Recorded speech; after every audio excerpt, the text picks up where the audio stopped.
So let's give a warm welcome to Randy, Ron, and Isaiah. And now our honorees, starting with the coach of the Bend North Little League team from Bend, Oregon, Joel Jensen.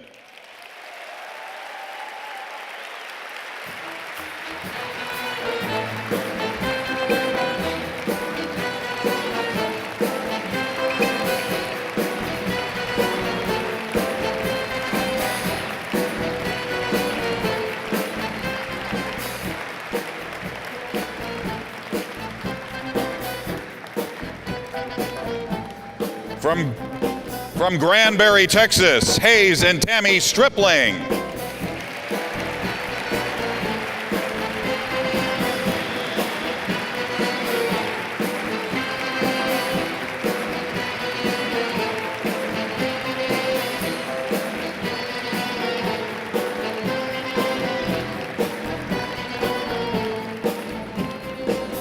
And honored for their wonderful lesson of empathy, representing the students from Northpoint Elementary, Judy Offerdahl, Sarah Myrie, and Shelby Baker.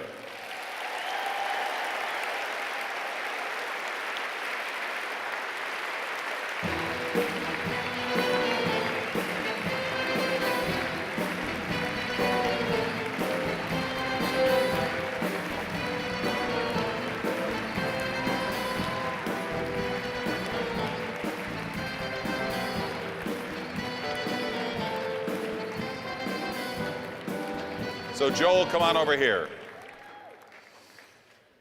First of all, congratulations. Thanks so much for being here. Tell us about that moment where you walk out on the mound in the heat of competition and something like that happens. Well, that particular time, I was going out there to pull him. He had kind of reached his pitch limit too. And as I was walking out there, I could tell by the look on his face that he didn't want to end with a walk. So I thought, well, I can't just turn around now. I got to go out there and say something to him. I've been his coach for quite a while, and most of our mound visits on a team like that don't really tell him how much I love him. It's more, we got a job to do, and we got to suck it up a little. So that particular time, I thought I ain't going to coach him very much longer. This might be one of my last mound visits with him. I'm just going to tell him I love him and head back to the dugout. Yeah. But it turned out to be a wonderful moment, and it was captured on national TV, which was great. And then you started getting messages, but from what I hear, you're not exactly into technology. So you didn't even know these messages were coming. I didn't. When you're at Williamsport, they kind of sequester you pretty good. You're in a dorm with the boys, and there's not much TV or anything. So I didn't even know all that was going on. And we went to New York right after just for a little family vacation, and my phone was just blowing up, and somebody invited me to something called Messenger, and so I pushed a couple buttons and I had Messenger, and then I had a lot of messages, and it was a little surreal, but all I did is tell my kid that what every other parent would tell him. I'm truly humbled by the people that I'm sharing this night with. Well, Isaiah, I'm just wondering, I know they call you Bugsy, but I'm just wondering what that moment was like for you and what it meant to you. Well, it was pretty cool to have him do it out on the mound and in front of a lot of people and on TV. Yeah. But it didn't really seem like a lot because he tells me that every night before right. bed. So. So, why do you think it went viral? Well, because normally coaches at that level go out there to tell you you're done. And I love you usually doesn't come up. Yeah, no. Well, congratulations and thanks for being here. We do appreciate it. Thank you very much. Okay, Hayes and Tammy, come on over here. Let's try to get you in front of this podium here. So take me through that game. So you're watching the game and your son is pitching a no-hitter and the manager comes out to take him out. What's going through your head? Well, I have to say it was an unreal night. It was kind of misting rain, and we were enjoying the game a great deal. It got down to the fifth inning or so, and there hadn't been a hit, and kind of nudged Tammy and say, "You realize we're working on a no-hitter here," and of course kept quiet after that. And it just seemed like, though, that Ross had just had Tommy John surgery about 12 months before that.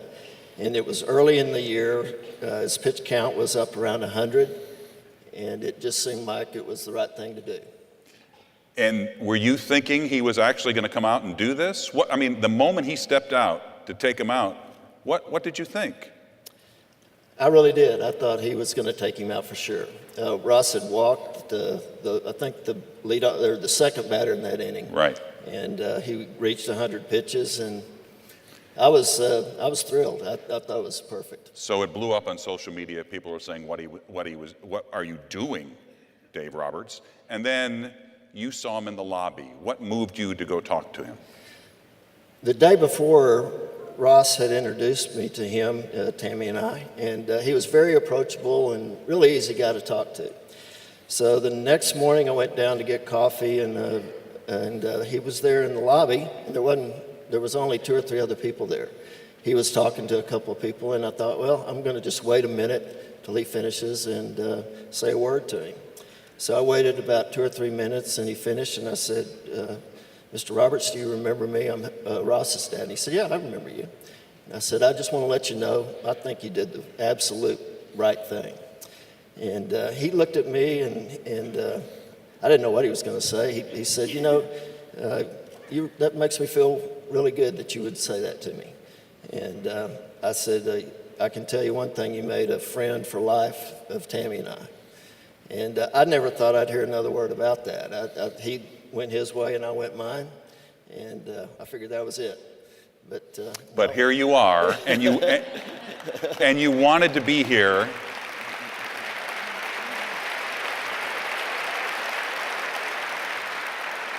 You told us there was a reason you wanted to be. You didn't think it was a big deal, but you wanted to be here. Why? Well, I just believe that it's really hard to be a manager of any league. And Dave Roberts did the right thing, and I supported him, and I just thought that was the reason to be here. Well, you deserve a Musial Award, and you and your wife were it was a beautiful gesture, and I think everybody was inspired by it. Thank you very much for being here. Tammy, thank you very much. Thank you. Okay. Come on over here, guys. This is Judy, Sarah, and Shelby. So, what made you guys even think about having the kids write a letter to Blair Walsh? Well, on Friday, we had talked about the game, and I, as the teacher, was one of 2 Seahawks fans, because I'm originally from Seattle. And when that game happened, I thought, oh no, they're going to be crushed, even though, my team won. Yeah.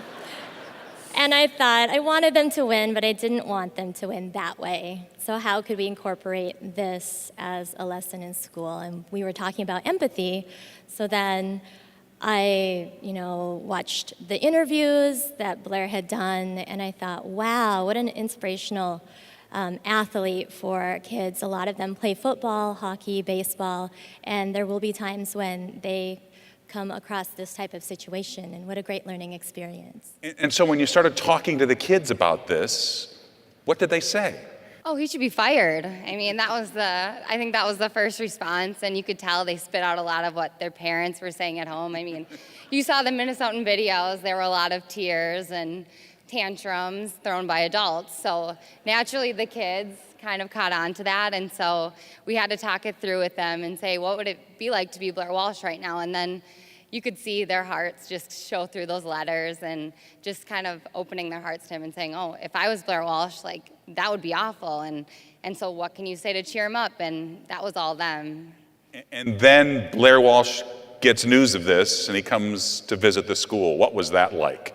It was incredible. Our first graders were absolutely ecstatic. He actually was planning to fly out to California that morning and changed his flight to come see our kids. When we shared the news, I mean, the energy level was through the roof. They were absolutely thrilled. And he was a wonderful man to meet. It was a joy. Well, I think the one thing that we can learn from this is that the young people can teach us all very old lessons. So thank you all very much for being here. Thank you and congratulations.